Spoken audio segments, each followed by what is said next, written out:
আমার কাছে সবচেয়ে বেশি রিকোয়েস্ট যেটা আসে সেটা হচ্ছে সাওয়ার ক্রিম বানানোর রেসিপি।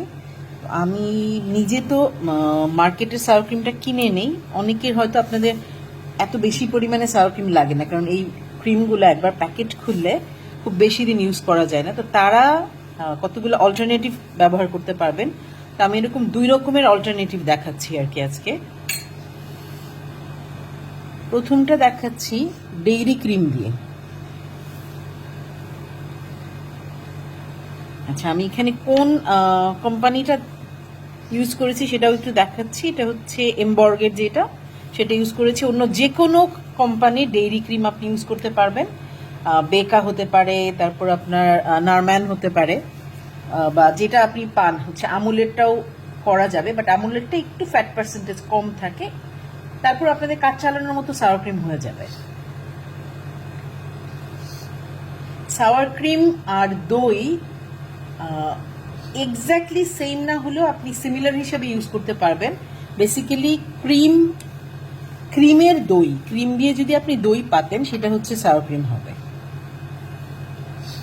আচ্ছা, এইটার যেই ক্রিমটা আমরা ওয়ার্ম করব সেটা কিন্তু আমরা ফুটন্ত গরম করব না আর কি, জাস্ট বাবল ওঠা শুরু করবে এরকম ওয়ার্ম হলে তারপরে সেই মানে বেসিক্যালি টক দই করার সময় আপনারা যেটা করেন এখানেও সেমই করা লাগবে। দইয়ের মানে দুধের বদলে এখানে আমরা ক্রিমটা ইউজ করতেছি। ক্রিমটাকে সামান্য গরম করে তারপর তার সাথে আমরা টক দই বীজ হিসেবে দিয়ে সেটাকে একদিন সেট করতে দিব, তাহলে সাওয়ার ক্রিম হবে। আর এটা ছাড়াও আরেকটা অপশন আছে, সেটা আমি একটু পরে দেখাচ্ছি।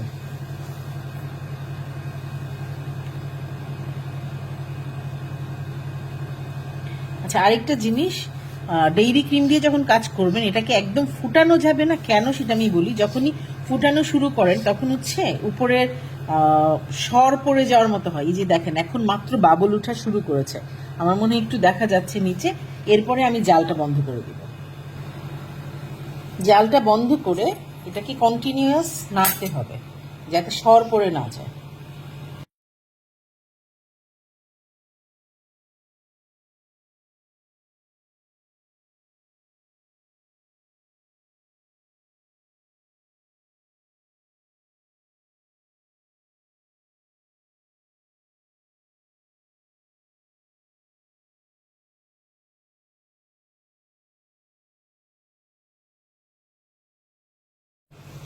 ঠান্ডা হওয়ার পরে আমরা একটা বাটিতে ঢেলে নিব।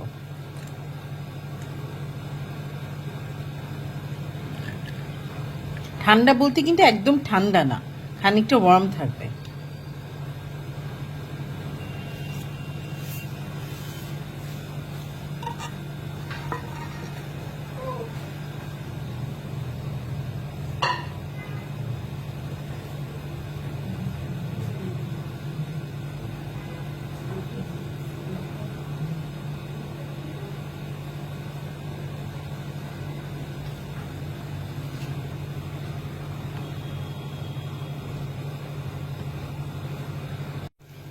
এর জন্য সাওয়ার ক্রিমের জন্য আমাদের লাগবে টক দই।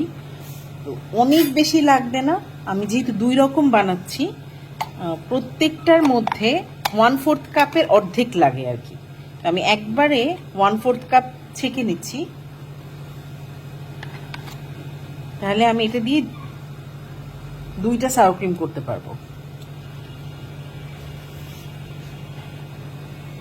দই ছাকার জন্য যেটা আপনি এরকম ছাঁকনি বা যে কোনো মসলিন ক্লথ যেটাকে আমরা বলি সেটা ইউজ করতে পারবেন। হালকা একটু ভেঙে দিবেন, অনেক বেশি মুভ করবেন না, হালকা একটু ভেঙে এটা এইভাবে রেখে দিবেন। ও অল্প অল্প করে পানি পড়বে, সেটা একটু সময় লাগবে, বাট নিজে চাপ দিবেন না আর কি। নিজে চাপ দিলে পুরাটা মানে দই বের হয়ে যাবে। খানিকটা জাস্ট পানি কমায় নাও, আর কিছু না। এবার আমরা যেটা করব, টক দইয়ের কথা যেটা বলেছিলাম সেইটা এখানে দিয়ে তারপর একটু ভালো মতো চামচ দিয়ে ফেটে মিশাই নিব। মিশায়ে আমরা এটাকে ঢাকনা দিয়ে ঢেকে সেট করতে দিব। আপনার কীরকম টেম্পারেচার আছে, রুম টেম্পারেচার, সেটার উপর ডিপেন্ড করে এটা সাধারণত 4 থেকে 8 ঘন্টায় হয়ে যায়। ওভারনাইট রেখে দিলে বেস্ট, তাহলে একদম সুন্দর টেক্সচার পাওয়া যায়। বাট 8 ঘন্টা রাখার পরেও আপনি কাজ করতে পারবেন।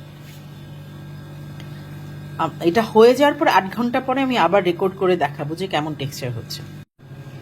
এবার আমি দেখাবো যদি আপনাদের কাছে ডেইরি ক্রিম না থাকে তাহলে আপনারা কিভাবে করতে পারেন। তো সেটার জন্য হচ্ছে আমি আধা কাপ দুধ আর এরকম কৌটার ক্রিম পাওয়া যায়, সেটা আপনি ডানও পেতে পারেন বা এই কোম্পানির নাম সম্ভবত মেলোডি, এই ধরনের ক্রিম পাবেন, সেটা আধা কাপ।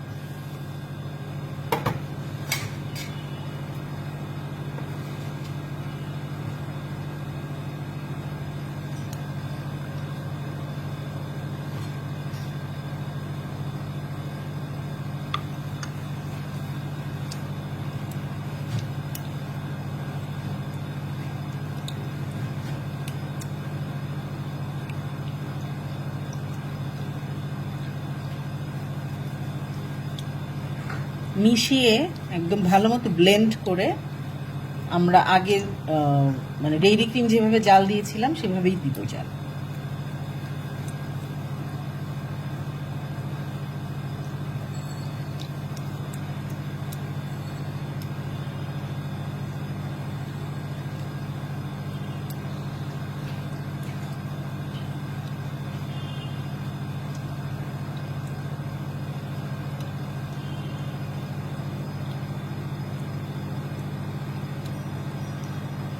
দুটা মেশালে দেখবেন যে মানে যেটা ডেইরি ক্রিম পাওয়া যায় বেকা বা ইমবোর কিংবা নারম্যানের, টেক্সচারটা কিছুটা এই দুধ আর ক্রিমের মানে এই টিন ক্রিমের মিশ্রণটা কিছুটা ওরকমই হয়ে গেছে।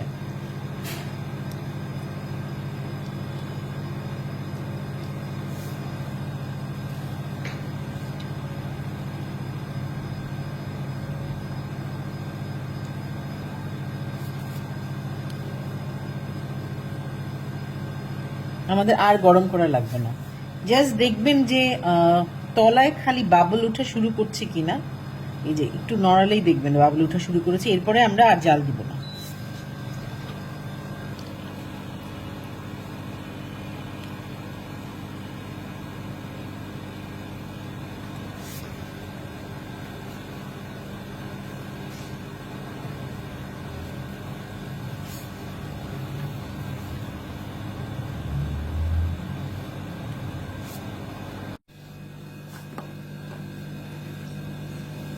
আমরা অর্ধেকটা দই আগেরটাতে দিয়েছিলাম, আবার একটু টাচ করে দেখে নিব, আর একটু ঠান্ডা হওয়া লাগবে, জাস্ট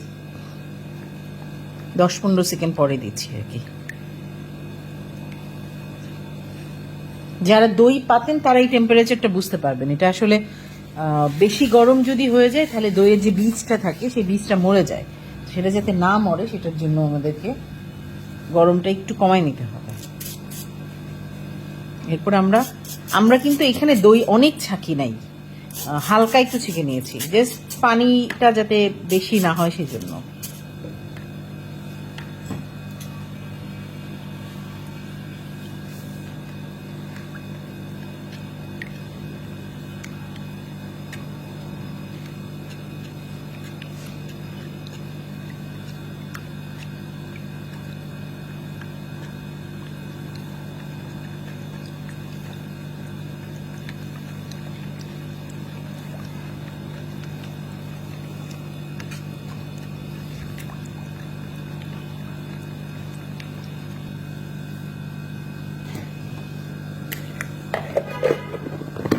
এটাকে আমরা ঢেকে রেখে দিব, আমরা 4 থেকে 8 ঘন্টা পরে চেক করে দেখতে পারবো।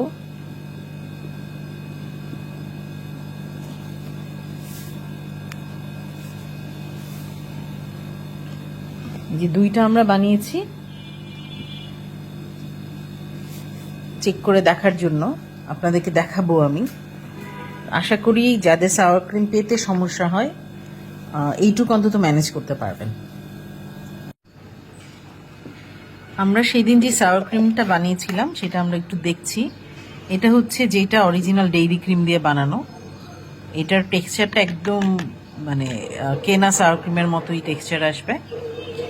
আর এইটা হচ্ছে ওই যে ডানো ক্রিম বা মেলোডি ক্রিম দিয়ে বানানো। তো এটার টেক্সচারও যে একদম খারাপ আসছে সেটা না, কিন্তু যেহেতু এটার কালারটা হচ্ছে ক্রিমটারই কালার একটু রেডিশ, তো এরকম আসছে। আপনারা সাওয়ার ক্রিম যদি কিনতে না পারেন তাহলে এরকম নিজেরা ঘরে বানিয়ে নিয়েও ব্যবহার করতে পারবেন।